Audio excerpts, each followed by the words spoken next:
His name was Daniel. Life hadn't been kind to him lately. Just a week ago, he had lost his job at a local cafe, the one place he thought was stable. On the same day, he received a letter from the hospital saying his mother's condition had worsened. She needed surgery, something far beyond what Daniel could afford. His friends, once so close, seemed distant now. And so, he came to this park every night, sitting alone, staring at nothing, wondering if life had any meaning left. Tonight felt worse than all the other nights. The cold seeped into his bones, and the silence screamed louder than the city's noise. He thought about going home, but the thought of the empty apartment felt suffocating. So, he stayed, in the dark, tears blurring his vision. Then, out of the stillness, he heard the sound of footsteps approaching. Slow, steady, unhurried. He wiped his eyes quickly, hoping whoever it was would just pass by. But the steps stopped right in front of him. He looked up and saw an older man, perhaps in his 60s, wearing a worn-out coat and holding a small paper bag. Without saying a word, the man sat down on the bench beside him. For a few moments, they both just sat there in silence. Daniel didn't know whether to feel uncomfortable or relieved. The man didn't ask questions, didn't pry, didn't even look at him. He simply reached into the paper bag, pulled out a small sandwich wrapped in wax paper, and held it out. Daniel hesitated, shaking his head, but the man gently pushed it closer. "You look like you could use a bite," the man finally said, his voice calm, almost soothing. Daniel accepted the sandwich, more out of politeness than hunger. "Thanks," he murmured. His voice cracked, revealing more pain than he wanted to. The man didn't comment on it. They sat in the dark, Daniel nibbling slowly, and the man simply watching the faint glow of the streetlight far away. After a while, Daniel asked, "Why are you here at this time of night?" The man smiled faintly. "I come here often. I like the quiet.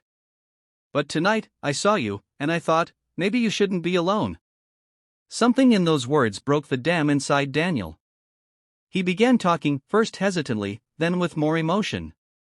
He told the man about losing his job, his mother's illness, his hopelessness. The words spilled out like he'd been holding them in for years. The man listened quietly, never interrupting, never offering hollow advice. Just listening. When Daniel finally fell silent, the man spoke. "Life has a way of cornering us. Sometimes it feels like there's no way out. But you'd be surprised at how things can change when you least expect it." He paused, then added, "I've been where you are.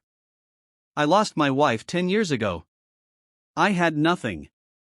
No money, no home, no reason to keep going. One night, I sat on this very bench, crying in the dark. And someone, a stranger, sat beside me. They didn't give me money or promises. They gave me something more valuable. They listened.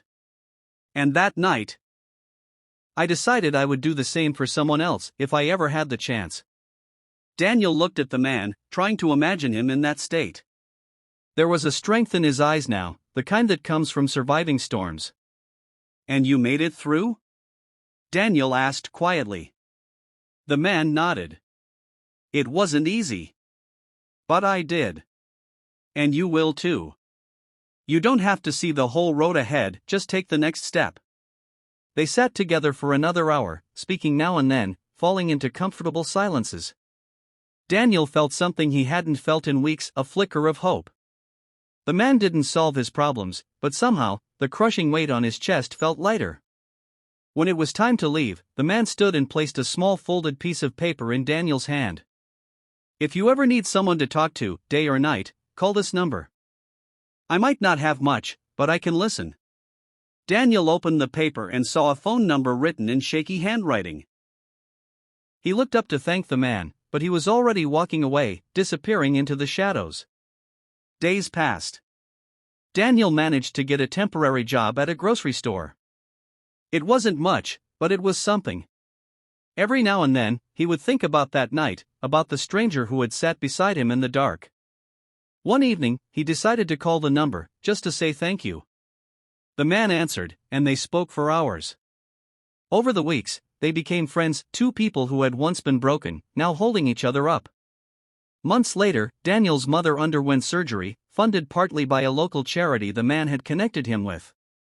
She recovered slowly, and Daniel's life began to stabilize. He never forgot how it had all started, not with money, not with advice, but with a quiet moment of shared humanity on a park bench in the dark. Years later, Daniel found himself walking through that same park one cold night. He noticed a young woman sitting alone on the bench, her face hidden in her hands, shoulders trembling. He recognized the pain instantly. Without thinking, he walked over and sat down beside her. They sat in silence for a long time, the way the man once had with him. Then Daniel reached into the bag he was carrying, pulled out a sandwich, and offered it to her. She looked at him with teary eyes, hesitated, then took it. "You look like you could use a bite," Daniel said softly. And just like that, the kindness that had once saved him began its journey again. Because sometimes, all it takes to change a life is to sit down beside someone in their darkness and stay.